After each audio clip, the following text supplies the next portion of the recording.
শ্রীকৃষ্ণের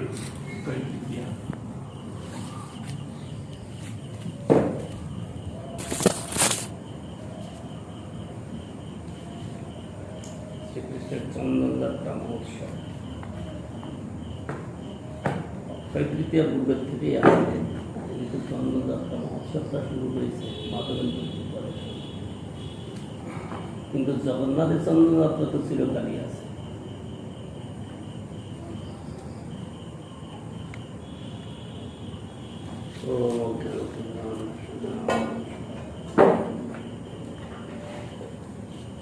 নমো ভগবান কৃষ্ণ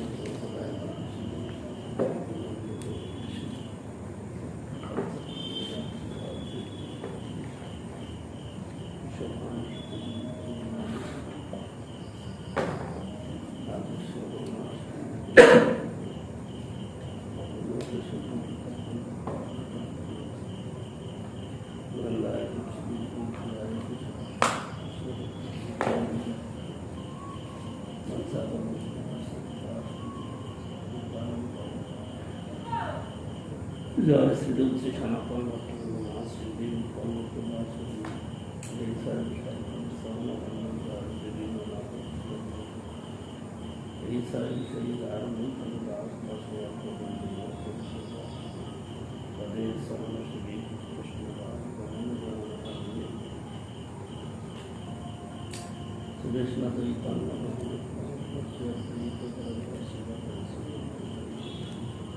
হরে কৃষ্ণ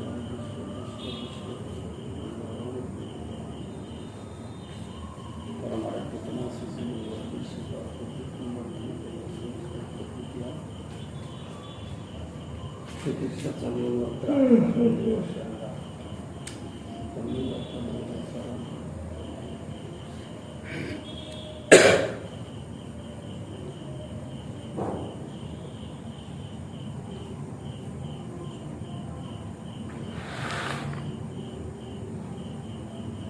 তার পাশে যদি দুটো মাঠা শিখরিণী পায়স মথনী সৎ পাশে ধরিয়া আনি এনামতে অন্নকূট করিল সাধন, পুরী গোসাই গোপালের করিল সমর্পণ। অনেক ঘট ভরি দিল সুবাসিত জল, বহুদিনের কোথায় গোপাল খাইল সকল। যদি গোপাল সব অন্ন ব্যঞ্জন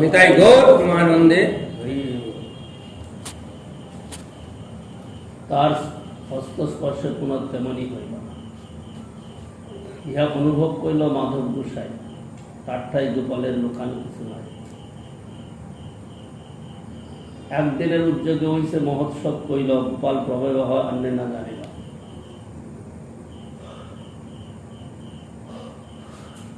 আসমান দিয়া দিল বিরক সঞ্চয়, ভারতীয় করিল লোকে করে জয় জয়। সজ্জা করাইল নতুন খাট আনাইয়া, নববস্ত্র আনি তার উপরে পাতিয়া।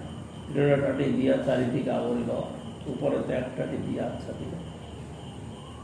পুরী গোসাই আজ্ঞা দিল সকল ব্রাহ্মণে, আবাল বৃদ্ধ গ্রামের লোক করাও ভোজন। সবে বসি ক্রমে ক্রমে ভোজন করিল, ব্রাহ্মণীগণে আগে খাওয়াইল। অন্য গ্রামের লোক যত দেখিতে আইল, গোপাল দেখিয়ে সবে প্রসাদ খাইল।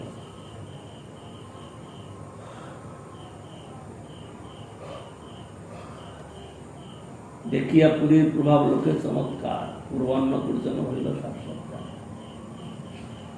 সকল ব্রাহ্মণে পুরী বৈষ্ণব করিল, সেই সেবার মধ্যে সভা নিয়ে দিল। কোন দিন শেষে প্রভু করাইল উত্থান, কিছু ভোগ লাগাইল, করাইল জলপান। গোপাল প্রকট হইল, দেশে শব্দ হইল, আশপাশ গ্রামের লোক দেখিতে। এক এক দিন এক এক গ্রামে লইল মাগিয়া, অন্নকূট করে সেটা হর্ষিত হইল। রাত্রিকালে ঠাকুরের করাইয়া শয়ন, পুরী গোসাই করিল কিছু গব্য ভোজন। ঠাকুরের অনেক রকম ভোগ লেগেছে, কিন্তু তিনি মাত্র একটু দুধ পান করেন।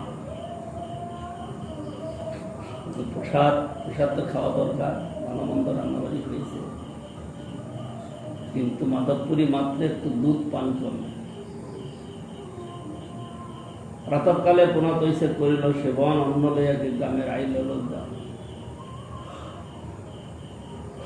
অন্নাবৃত দধি দুগ্ধ গ্রামে যত ছিল, গোপালের আগে লোক আনিয়া ধরিল। পূর্বদিন প্রায় বিপ্র করিল রন্ধন, তৈছে অন্ন গোপাল করিল ভোজন। ব্রজবাসী লোকের কৃষ্ণের সহজ প্রীতি, গোপালের সহজ প্রীতি ব্রজবাসী লোক। মহাপ্রসাদ খাইল আসিয়া সব লোক, গোপাল দেখিয়ে সবার কণ্ডে দুঃখ শোক। আশেপাশে ব্রজভূমে যত গ্রাম সব, এক এক দিন সবাই করে মহোৎসব।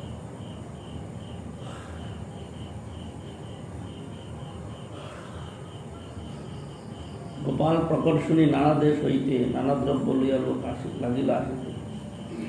মথুরার লোক সব বড় বড় ধনী, ভক্তি করে নানা দ্রব্য ভেট দেয় আনি।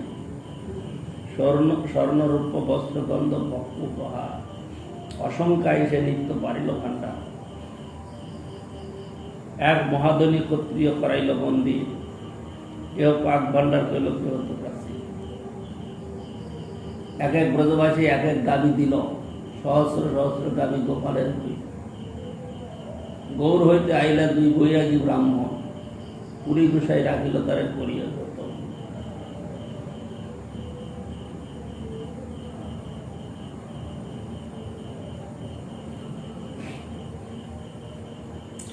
সেই দুই শিষ্য করি সেবা সমর্পিল, রাত সেবা হয় পুরী আনন্দ বাড়িল। এই মতো বৎসর দুই করিল সেবন, একদিন পুরী গোসাই দেখিল স্বপন। গোপাল কহে পুরী আমার তাপ নাহি যায়, মলয় যায় চন্দন লেপ তবে সে জুড়ায়।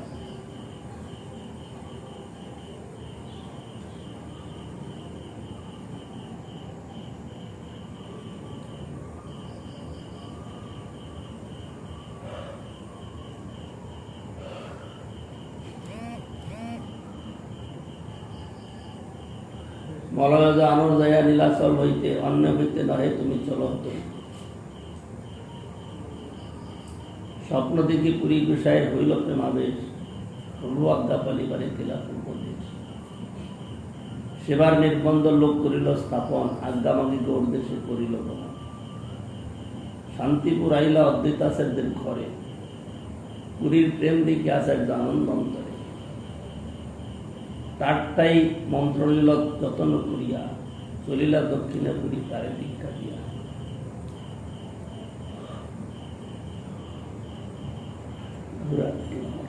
উৎপদ শরীর কিচ্ছু বলে না।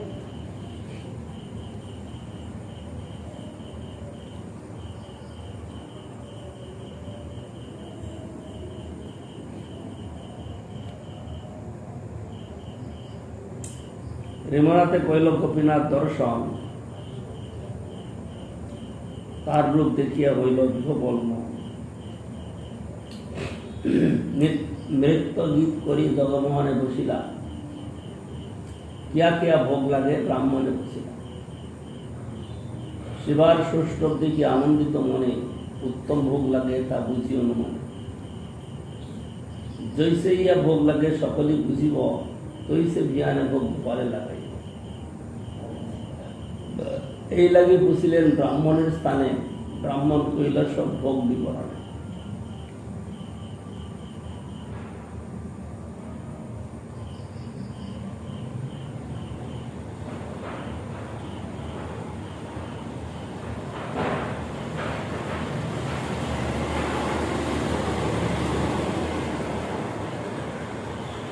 সন্ধ্যায় ভোগ লাগে ক্ষীর অমৃত কেলি নাম, দ্বাদশ মৃৎপাত্রে ভরি অমৃত সোনা। গোপীনাথের ক্ষীর বলি প্রসিদ্ধ নাম যা, পৃথিবীতে হইছে ভোগ কাহা নাহি যায়। হেনকালে সেই ভোগ ঠাকুরে লাগিল, শুনি পুরী গোসাইয়ের কিছু মনে বিচারিল। অযাচিত ক্ষীর প্রসাদ অল্প যদি পাই, সাত জানি তৈছে ক্ষীর গোপালে লাগাই। এই ইচ্ছায় লজ্জা পাইয়া বিষ্ণু স্মরণ করিল, হেনকালে ভোগসরি আরতি বাজে।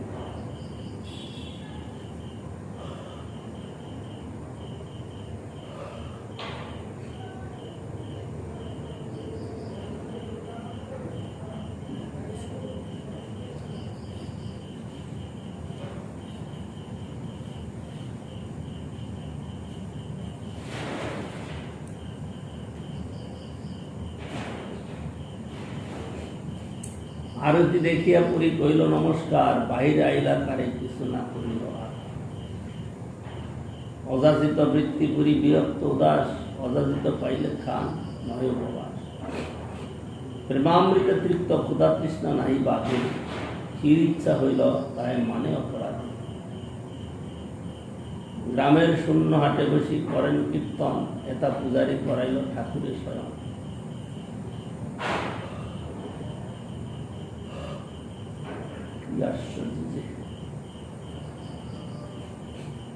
নিজ বৃত্ত করি পূজারি করিল স্বয়ং, স্বপনে ঠাকুর আসি বলিল উঠ পূজারি কর দ্বার বিমোচন, ক্ষীরে রাখিয়াছি সন্ন্যাসিকা।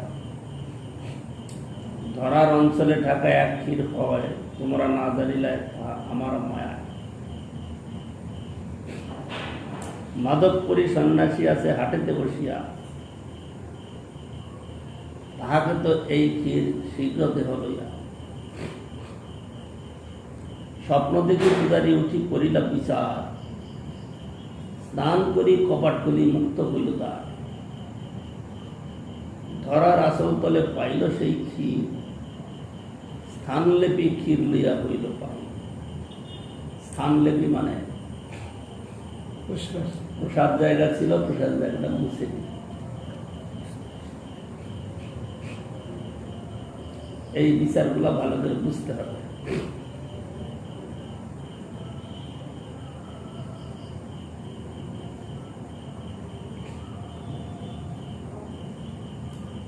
দ্বার দিয়া গ্রামে গেলা সেই ক্ষীর লইয়া, হাটে হাটে বলে মাধবপুরীকে চাইয়া।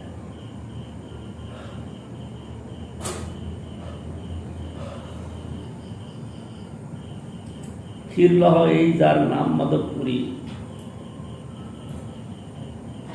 তোমার লাগে গোপীনাথ ক্ষীর কইল চুরি।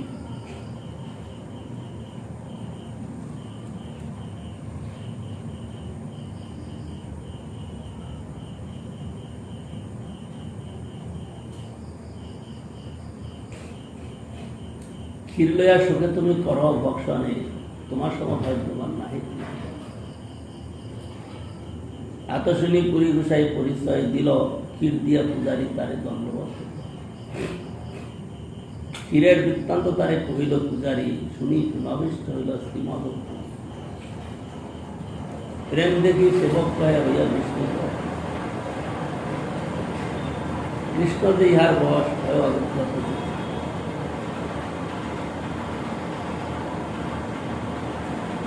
কৃষ্ণ কে?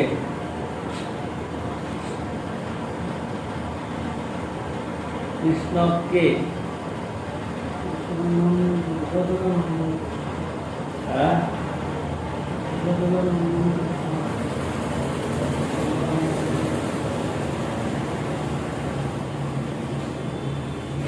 কৃষ্ণ কে?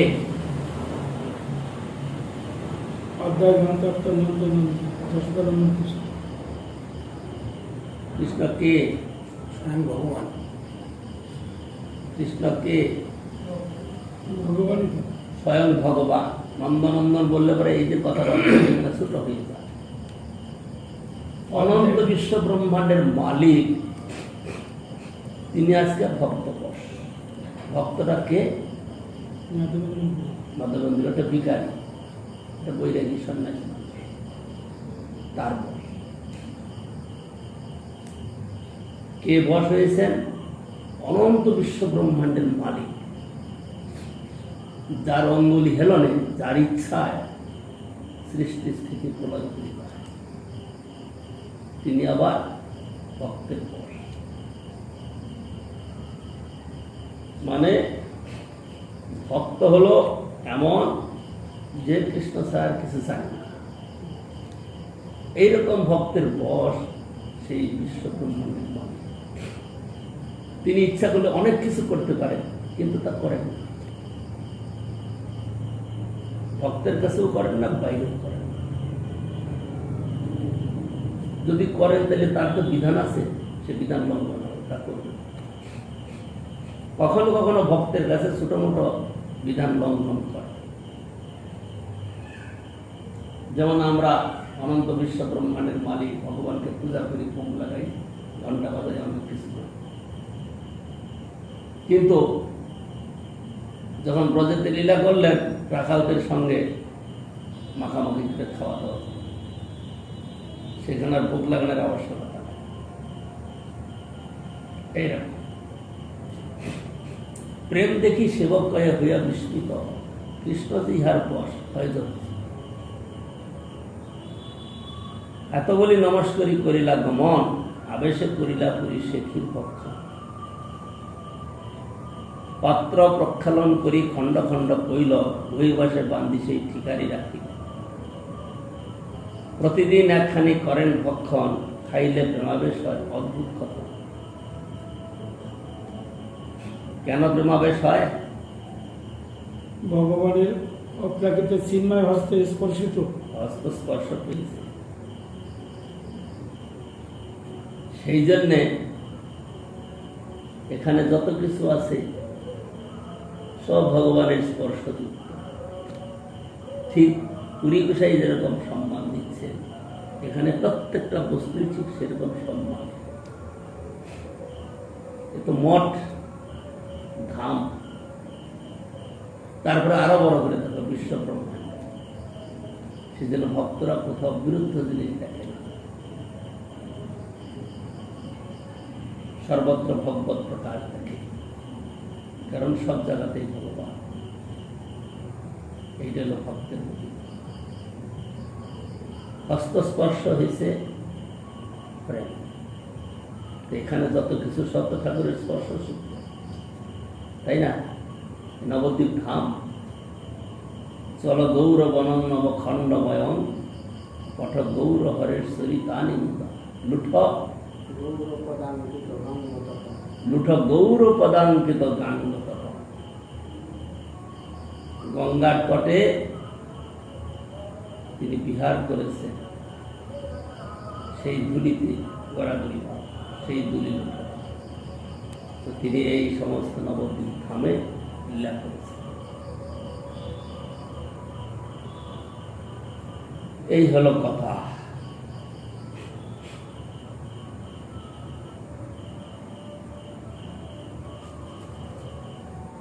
এত বলি নমস্করি করিলা গমন, আবেশে করিলা পুরী শেখির পক্ষ। পাত্র প্রক্ষালন করি খণ্ড খণ্ড কইল, বহির্বাসে বান্ধি সেই ঠিকারি রাখিল।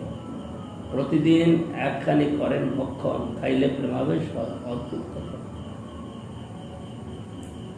ঠাকুর বরে ক্ষীর দিল লোক সব শুনি, দিনের লোক ভিড় হবে মোর প্রতিষ্ঠা যায়।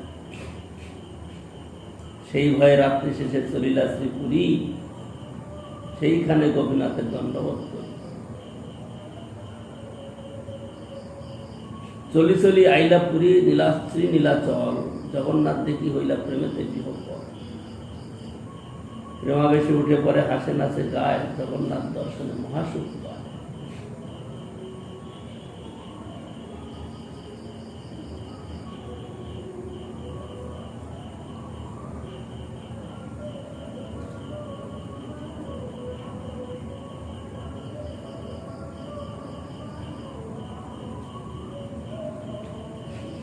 মাধবপুরী শ্রীপাদ আইল, লোকে হইল খ্যাতি, সব লোক আসি তারে করে লোক। এদিকে পালিয়ে গেলেন, কিন্তু খবরটা তাকেই চলে গেছে। তখন ফোন ছিল না, ফোন না থাকলে খবর আগে চলে গেছে। প্রতিষ্ঠার স্বভাবেই জগতে বিদিত, জেনা বানছে তারপর বিধাতা নির্মিত। প্রতিষ্ঠার ভয়ে পুরী গেলা পলাইয়া, কৃষ্ণ প্রেমে প্রতিষ্ঠা চলে সঙ্গে করাইয়া।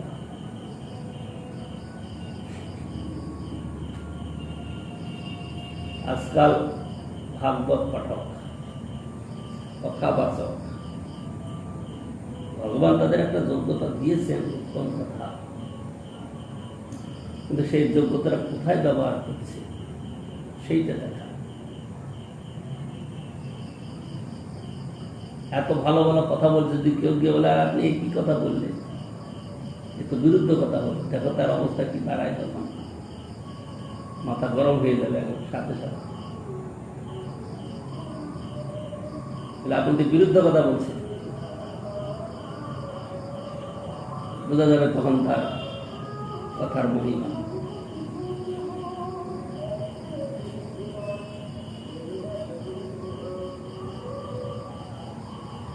প্রতিষ্ঠার স্বভাবেই জগতে বিদিত, জেনা বাঞ্ছে তার হয় বিধাতা নির্মিত।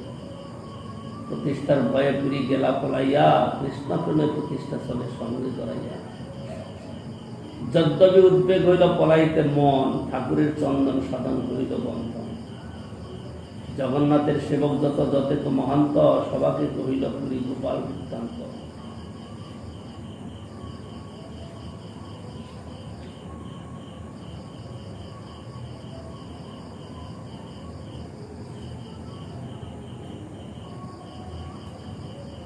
গোপাল চন্দন মাগে শুনি ভক্তগণ, আনন্দের চন্দন লাগি করিল যখন। আমরা যদি বলি এ ঠাকুর এই জিনিসটা চাইছে, কেউ শুনবে? কিন্তু পুরী বিষয়ের কথা সকলে শুনবে। কেন? ভজন শক্তি তার সেরকম ব্যবহার প্রকাশিত হয়েছে। তিনি যে কৃষ্ণের প্রতি প্রেমী, এটা তার প্রকাশিত হয়েছে। আমাদের প্রেমটা হলো দেহেতে, মনেতে, প্রতিষ্ঠায়, যশেতে, এগুলো। কিন্তু তার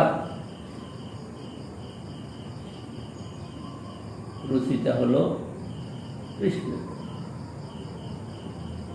সেই জন্য সমস্ত লোক তার কথা শুনে বিশ্বাস করছে, মানছে। গোপাল চন্দন মাগে শুনি ভক্তগণ, আনন্দের চন্দন লাগি করিল যখন। রাজপত্র শোনে যার যার পরিচয়, তারে মাগি প্রভু চন্দন করিলা সঞ্চয়। এক বিপ্র এক সেবক চন্দন বহিতে, পুরীগুষার সঙ্গে দিল সম্বল সহিতে। ঘাটি দানিয়ে সারাইতে রাজপত্র দ্বারে, রাজ দেখা করিয়ে দিল পুরীগুষার ঘরে। চলিল মাধবপুরী চন্দন লইয়া, কতদিনের মনাতে উত্তরি লাগিয়া।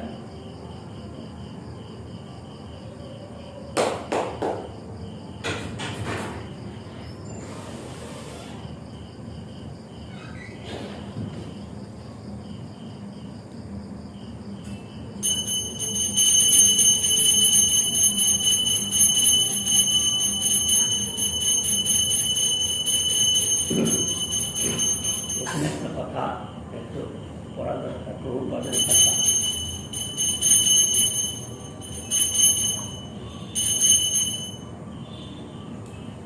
মধ্যজীব সকলের অনেকেই মৎস্যরতা ধর্ম সম্পন্ন।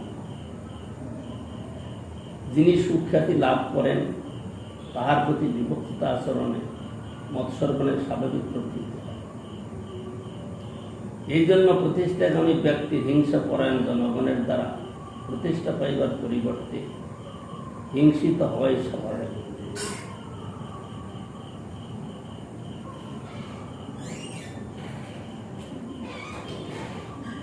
কিন্তু যাহারা দৈন্য বসে প্রতিষ্ঠার আকাঙ্ক্ষা করেন না, তাদের মৎস্য সমাজ নিতান্ত অসমর্থ ও দিন জ্ঞানে দয়া করিয়া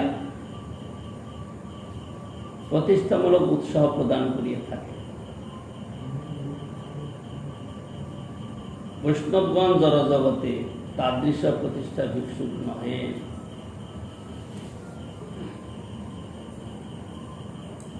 কিন্তু যাহারা দৈন্য বসে প্রতিষ্ঠার আকাঙ্ক্ষা করেন না, তাহাদিগকে মৎস্য সমাজ নিতান্ত অসমর্থ ও দিন জ্ঞানে দয়া করিয়া প্রতিষ্ঠামূলক উৎসাহ প্রদান করিয়া থাকে।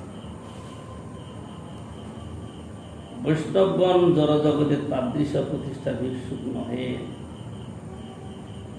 পাশে জাগতিক প্রতিষ্ঠা হয়, এই জন্য বৈষ্ণবরাজ শ্রী মাধবেন্দ্র লোকচক্ষের অন্তরালে নিজ ভগবত প্রিয়ত্বের ঘটনা আবৃত করিবার যত্ন করিয়াছিলেন।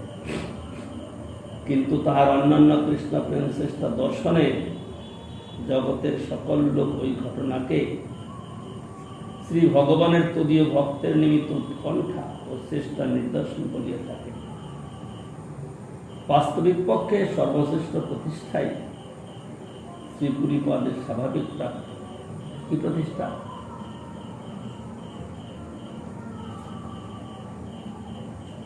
প্রতিষ্ঠা তো পাবে, যেহেতু ভগবান প্রসন্ন তার প্রতি, অটোমেটিক প্রতিষ্ঠা পাবে। কি প্রতিষ্ঠা সেটা? এই যে প্রেমিক ভক্ত, ভগবান আমার জন্য খিচুড়ি করেছে, বুঝতেই পারছো না। হ্যাঁ? বৈষ্ণবী প্রতিষ্ঠা, এটা হলো বৈষ্ণবী প্রতিষ্ঠা। বৈষ্ণবের প্রতিষ্ঠা, তাদের প্রতিষ্ঠা। বৈষ্ণবী প্রতিষ্ঠা তাতে করো নিষ্ঠা। বৈষ্ণবী প্রতিষ্ঠা মানে গুরু বৈষ্ণব ভগবানের প্রতি যে প্রীতি, সেই প্রীতির বদলে যে প্রতিষ্ঠা পাওয়া যায়, তাকে আদর করতে হবে।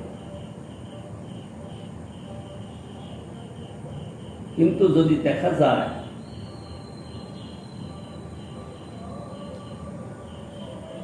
বাইরের লোকজন কিছু জুটে খুব সম্মান দিচ্ছে, কোনো একটা কাজের বাহবা দিচ্ছে, সেটাকে স্বীকার করা, গ্রহণ করা বৈষ্ণবের উচিত। কিন্তু বৈষ্ণব পরিষেবার জন্য কিছু করছে, তার জন্য যদি লোকে প্রতিষ্ঠা দেয়, সে প্রতিষ্ঠাটাকে গ্রহণ করতে হবে। যে বৈষ্ণবী প্রতিষ্ঠা তাতে করেন সে বড় ভক্ত। বড় ভক্ত, বড় ভক্ত মানে কেবল প্রতিষ্ঠার জন্য নয়, কার্যতেও তিনি বড় ভক্ত। যেমন মাধবেন্দ্র পুরী পদের পেছনে পেছনে চলছে, বড় ভক্ত। ভক্ত মানে ভগবানের প্রিয়ত্ব ধর্ম তার মধ্যে রয়েছে, তিনি মাত্র ভগবানকে ভালোবাসেন। জগতের অন্য কোনো বস্তুর প্রতি তার কোনো রকমের নিষ্ঠা, রুচি, আদর, ভালোবাসা কিছু না, একমাত্র ভগবানের প্রতি, ভগবানের সেবার প্রতি, ভক্তের প্রতি আদর। এইটা হলো তার পরিচয়। এই আদর নিয়ে যদি লোক তাকে সম্মান দেয়, প্রতিষ্ঠা করে, তাহলে সেই প্রতিষ্ঠা গ্রহণ, সেটা বৈষ্ণবী প্রতিষ্ঠা। কিন্তু জগতের লোক প্রতিষ্ঠা দেয় কাকে? একটা কিছু করলো, সমাজে যেমন আজকাল মহামারী চলছে, কেউ কিছু দান দিচ্ছে, কেউ কিছু করছে, তাদের খুব প্রতিষ্ঠা দিচ্ছে, বিভিন্নভাবে তাদেরকে প্রতিষ্ঠা দিচ্ছে। কিন্তু সাধুদেরকে কেউ প্রতিষ্ঠা দিতে, ভিখারি মানুষ যারা ভিক্ষাদের বিপরীত জন্য। কিন্তু সেই সাধুর প্রতি যদি কেহ বলে এই বড় বৈষ্ণব, এই প্রকৃতির সাধু, এদের মধ্যে প্রকৃতই সাধু গুণ আছে, সেটাকে সম্মান করতে হবে। কেন? যাতে সাধুগুণ আরো বাড়ে। আমাকে সাধু বলেছে, আমি বড় ভক্ত হতে পারব, এরকম নয়।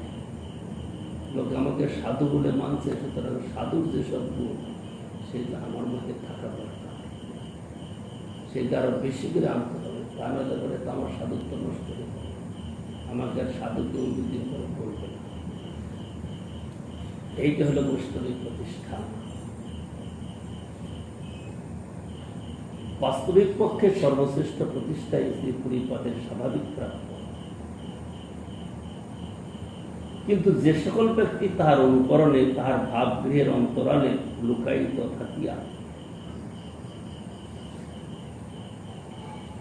কপট দৈন্য অবলম্বন পূর্বক আপনাদের যে প্রতিষ্ঠা বর্জিত বলে ছলনা করেন, তাহাদের বৈষ্ণব জন উচিত দৈন্যে প্রতিষ্ঠিত হওয়া অসম্ভব। বৈষ্ণব জন উচিত যে দৈন্য, সেটা কোথা থেকে আনে?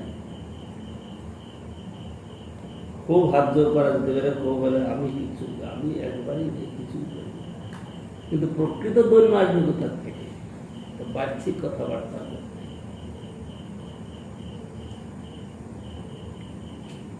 সেই এইরকম আরেকটা জায়গায় প্রভুপাদের কথা আছে যে দৈন্য অনেক দেখানো যেতে পারে, কিন্তু হরিদাস ঠাকুর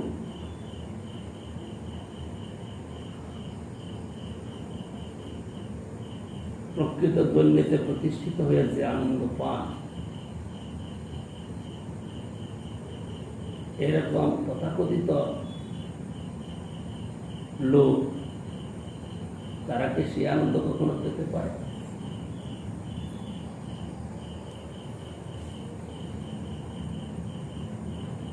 শরণাগতির আনন্দ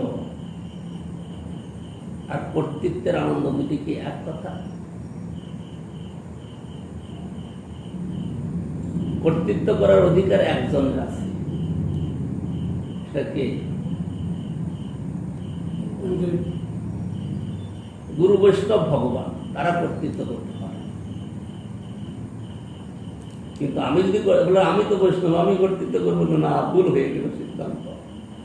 বৈষ্ণব আমি নই, বৈষ্ণবরা করবে। এই তত্ত্বটা বৈষ্ণব সমাজে প্রতিষ্ঠিত, তারা এটা বুঝে না, তারা ভুল করে। আমি বৈষ্ণব তাহলে তো আমারও তো কিছুটা আছে না, কর্তৃত্ব হবে রূপাত্ম গুরু বৈষ্ণব ভগবান। আমার গুরুদেব বলবেন যে কর্তৃত্বটা গুরু বৈষ্ণব মানে ভগবান, তার গুরুদেব বলবেন যে কর্তৃত্বটা গুরু বৈষ্ণব মানে ভগবান। নিজের উপরে কর্তৃত্ব আরোপ করবেন না।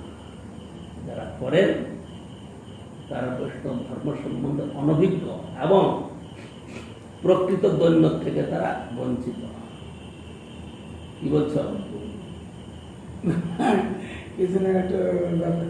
হ্যাঁ, যে যারা কর্তৃত্ব করছে, হ্যাঁ, তারা তাদের কর্তৃত্ব অভিমান নিয়ে করছে, তাহলে এরা কি হবে? কি হবে? তাদের রেজাল্টটাতে অবশ্যই একটা কিছু থাকবে। রেজাল্ট তো প্রত্যেক জিনিসের রেজাল্ট আছে। তারা প্রকৃত দৈন্যের যে ফল সেটা পাবে না, তাহলে বঞ্চিত হবে। এটা হলো রেজাল্ট। প্রকৃত দৈন্যের দ্বারা যে ফলটা আসবে সেই আনন্দটা, সেই ফলটা তারা পাবে কি করে? বঞ্চিত হবে, সে তারা পেতে পারে না। সেই জন্য সর্বদা সাবধান থাকতে হবে। ওই যে কালকে সনাতন গোস্বামীদের শ্লোকটা পুরো মনে আসছে না, সর্বপরিত্যাগী অভয়া প্রতিষ্ঠা আশয়াতে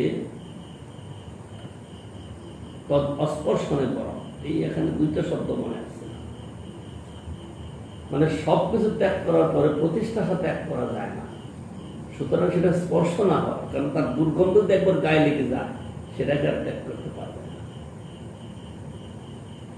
স্বাভাবিক। আমি ভালো কীর্তনিয়া, আমি ভালো কথাবাচক, এই তো আমাদের প্রতিষ্ঠা। আর কি? এই দুইটাই তো আমাদের কাছে আছে। ভালো কথা বলতে পারি, ভালো কীর্তন করতে পারি, আমাদের কি করতে পারি? ভালো পূজা করার কথা না, ভালো পূজা করতে পারি। পূজা তো ভালো মন্দ কি আছে, কিন্তু পূজকেরও যদি অভিমান হয়, আমি ভালো গুরু সেবা করতে পারি, গুরু সেবা করতে পারি, সে অভিমান নয়, তাহলে ভুল হয়ে গেল। আমি গুরু সেবক, আমার কর্তব্য গুরু সেবা করা, করতে পারি, সেখানে অভিমান থাকে না। গুরু সেবক গুরু সেবা করবে। কালকে শ্রীনিবাস প্রভুর কথা বললাম। শ্রীনিবাস প্রভুকে দেখেছ? নাসি মহারাজ শ্রীনিবাস প্রভু, তিনি কি যে তার ধৈর্য, মানে তার ধৈর্যের মানে সীমা নাই। আচার্যপাদ তো মানে রেগে গিয়ে তো মার তো থাপ্পড়টা একদম, ওই গুরুকালে তো ওই এত বছর বয়সে রেগে গেলে মার তো থাপ্পড়, কিন্তু চুপচাপ ধৈর্য সহকারে তিনি তার সেবা করেছেন। 50 বছর বয়স, 60 বছর বয়সে থাপ্পড় খেত, তাতেও তখন কিছু বলেন নাই। এইটাই তার সেবার ভূমিকা।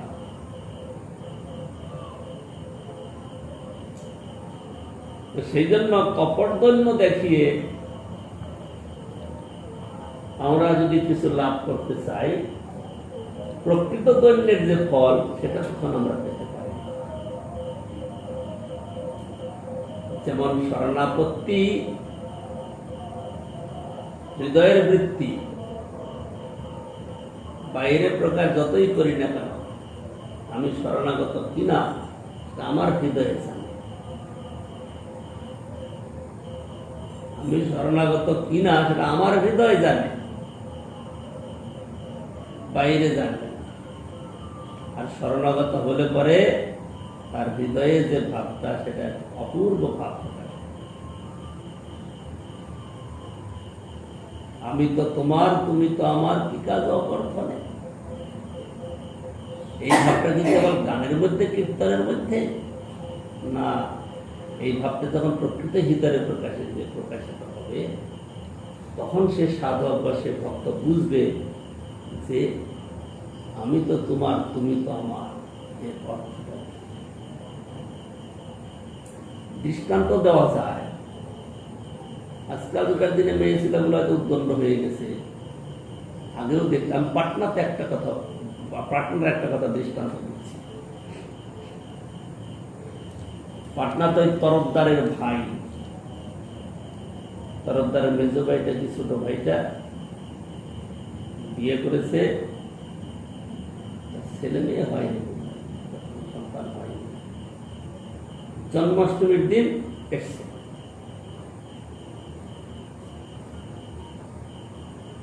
জন্মাষ্টমীর দিন ঠাকুরকে পূজা করতে এসছে, পূজা করছে। তো সে জন্মাষ্টমী পালন করবে।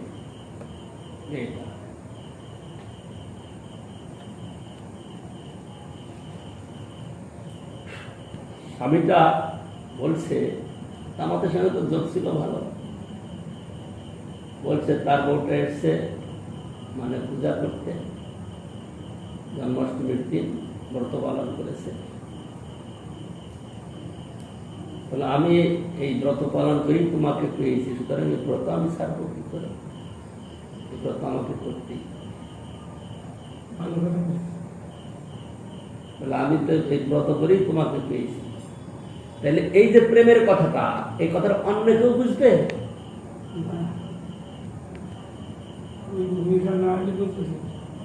ওই হৃদয়ের ভাবটা কে বুঝবে? ওই স্বামীটাই আমাকে এই কথাটা বলল, একা একা। বলে ও ব্রত করবে, তখন অল্প বয়সে, বিয়ে হওয়ার অল্প দিন পরেই হবে, ছেলের সন্তানাদি হয়। তো বলছে আমি তোমাকে ব্রত করেই পেয়েছি, সুতরাং এই ব্রত আমি ছাড়তে পারবো না, এই ব্রত আমি করবো। লোভ আছে, হ্যাঁ লোভ আছে। তাহলে হৃদয়টা চিন্তা করো, মেয়েটার হৃদয়, এইটাকেই বলা হয় প্রেম, এটা বলা হয় শরণাগতি।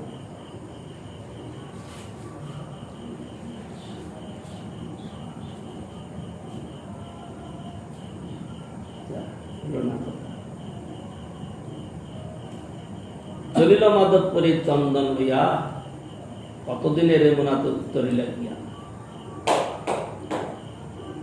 গোপীনাথ চরণে কইল বহু নমস্কার, প্রেমাবেশে নিত্য গীত করিল অপার। পুরী দেখি সেবক সব সম্মান করিল, ক্ষীর প্রসাদ দিয়ে তারে দীক্ষা করাইল। সেই রাত্রে দেবালয়ে করিল শয়ন, শেষ রাত্রি হইলে পুরী দেখিল স্বপন। গোপাল আসিয়া কহে শুনো হে মাধব, কর্পূর চন্দন আমি পাইলাম সব। কর্পূর সহিত বসিয়ে সব চন্দন, গোপীনাথের অঙ্গে নিত্য করলে। গোপীনাথ আমার সে একই অঙ্গ হয়, ইহাকে চন্দন দিলে হবে মোর তাপ হয়। দ্বিধা না ভাবিও, না করিও কিছু মনে, বিশ্বাস করি চন্দন দেও আবার বচনে। এই পুরী গোস্বামী চন্দন পরালেন, আর বোধহয় বৃন্দাবনে যান নাই, মনে হয় ওখান থেকে ওখানেই তিনি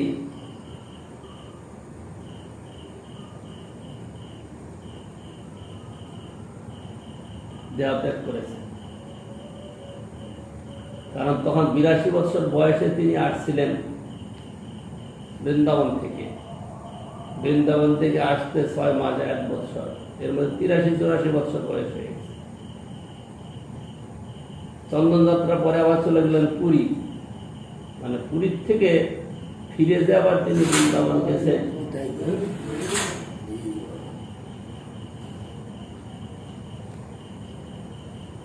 এই কথাটা এত কিছুর মধ্যে বোঝা যাচ্ছে না যে তিনি যাওয়ার বৃন্দাবন গিয়েছেন। এখানে তো সমাধি তো, এইখানে তো সমাধি আছে। ওই তো গোপীনাথের পাশেই তো যে হাটে বসে, হ্যাঁ শূন্যহাট, যে হাটে বসে কীর্তন করছিলেন সেখানেই তার সমাধি বলা হয়, সেখানে তার সমাধি। এত বলি গোপাল গেল গুসাই জাগিলা, গোপীনাথের সেবকগণে ডাকি আনিলা। প্রভুর আজ্ঞা হইল এই কর্পূর চন্দন, গোপীনাথের অঙ্গে নিত্য কর লেপন। ইহাকে চন্দন দিলে গোপাল হইবে শীতল, স্বতন্ত্রীশ্বর তার আজ্ঞা সে প্রবল। গ্রীষ্মকালে গোপীনাথ করিবে চন্দন, শুনিয়া আনন্দিত হইল সেবকের মন। পুরী কহে এই দুই ঘষিবে চন্দন, আর জনা দুই দেহ বিপদে বেতন। কারণ টাকা আছে তো। কৃষ্ণ কৃষ্ণ হরে হরে, তোমার হাতে কিছু টাকা পয়সা রাম হরে রাস্তায় দিতে হবে।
Om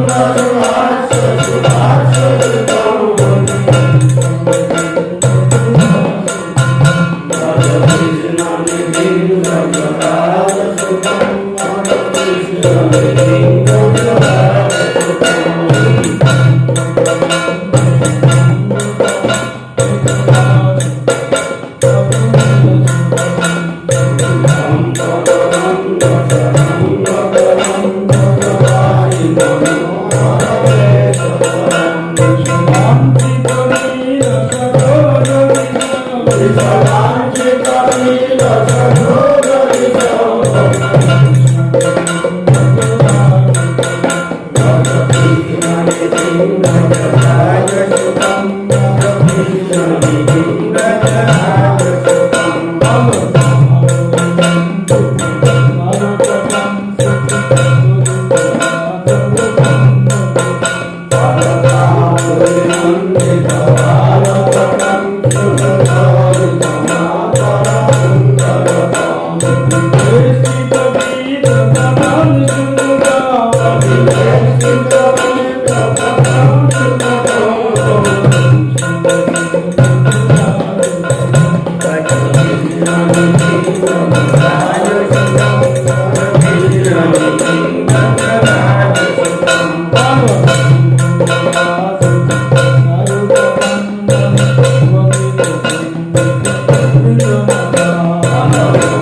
চশমা দিকে দেখতে পাচ্ছি না কি ভাবে চশমা দেখাবো না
जय गुरुदेव। जय गुरुदेव।